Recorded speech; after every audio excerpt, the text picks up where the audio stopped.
Fresh croissants are amazing, but what do you do with leftover croissants? Once they're dry, don't throw them away. They're ready to be made into almond croissants. These look beautiful and taste like they're from a bakery. To start, we'll make a syrup that will bring these dry croissants back to life, giving them a crispy and caramelized top. In a pot, add 100 milliliters of water, 100 grams of sugar, and an extract of your choice. You can use vanilla or almond. Today I'm using orange extract because the citrusy flavor will complement the sweetness. You can even add the rind of a fresh orange or lemon instead. Stir that together whilst you bring it to a boil. Once the syrup starts boiling, turn down the heat and let it simmer for around 3 minutes.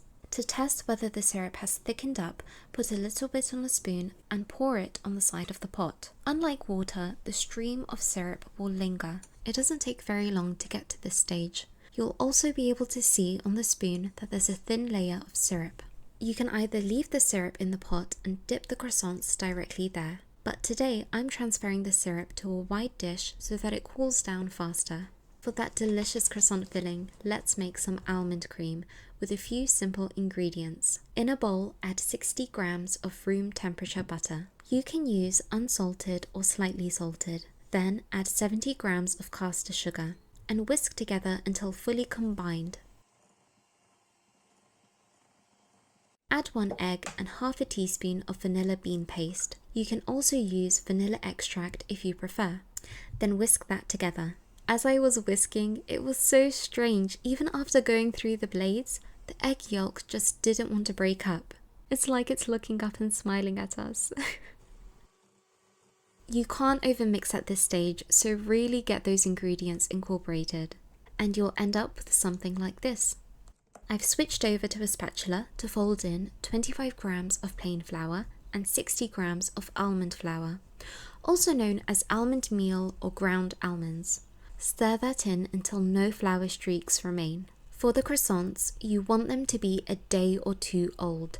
Don't cut them when they're fresh. If your croissants are fresh, you can speeden up the drying process by leaving them uncovered on your counter or in the fridge. To cut the croissant, place your hand on top and use a serrated knife or bread knife. Don't cut all the way through. Make sure the croissant is still connected at the end. To assemble, dip the center of the croissant into the cooled syrup, as well as on top. And let any excess syrup drip before placing on a baking tray lined with parchment paper. Onto the filling. You want to generously fill the croissants with the almond cream. You can absolutely use a spoon for this step. Just spread the almond cream in the center.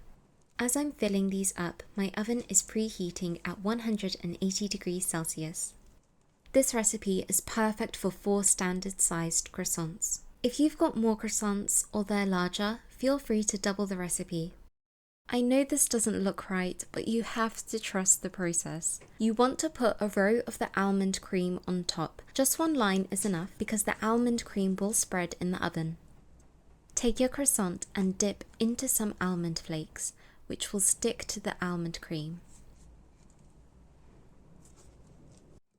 Don't these look so good already? You want to bake these at 180 degrees Celsius for 18 to 22 minutes until the almond flakes are golden. Finish these by dusting some icing sugar, and they're ready to eat. Enjoy and see you next time.